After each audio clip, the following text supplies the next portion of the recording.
Belén, como recibes este galardón, como recibes este premio? Con moitísima alegría e gratitude. Síntome moi honrada de estar nesta lista de premiados polo Premio NARF. Con moita ilusión. Paréceme moi bo que a Diputación da Coruña faga estas cousas para motivar a rapazada a presentarse e seguir. Super agradecida e moi contenta de estar aquí hoxe. Candela hoxe está nunha viaxe de estudios en Francia, pero estaría super contenta tamén de estar aquí hoxe aquí con nós. Un premio que valora as túas letras, que valora tamén esa ponte de conexión con Latinoamérica, non sei ti, se crees que logras transmitir realmente o xurado que querías transmitir? Intenteino, a verdade, intentámolo. O meu concepto actual, o musical, sí que está moi centrado neso, non? Nas dúas beiras atlánticas, porque eu son neta de migrantes e me parece como moi natural que xurdira ese espacio musical para contarme a min mesma quen son eu e contarlle o mundo de onde veño tamén, non? Creo que o xurado o valorou eso e quizáis eso foi o que nos alegrou máis o das letras. Hoxe en día está como xa un traballo de letrista como infravalorado, non? Porque as IAs están tomando control tamén desos procesos,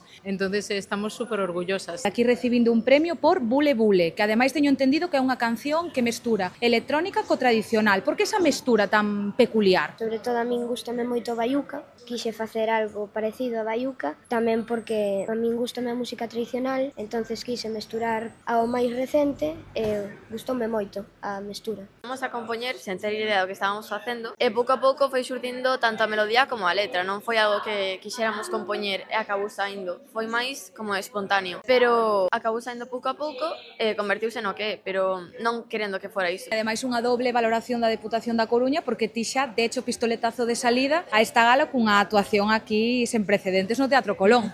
Sí, foi unha dolería preciosa, me pareceu como exótico e moi bonito e creo que a música é necesaria desde moitos puntos e ángulos de vista, non? E a xente da rúa tamén o tomou con unha sorpresa, nós estábamos dando todo desde os balcóns, foi moi gracioso e para nós decidimos tamén ese día estrear unha canción así nas alturas que nunca o fixéramos, así que foi precioso.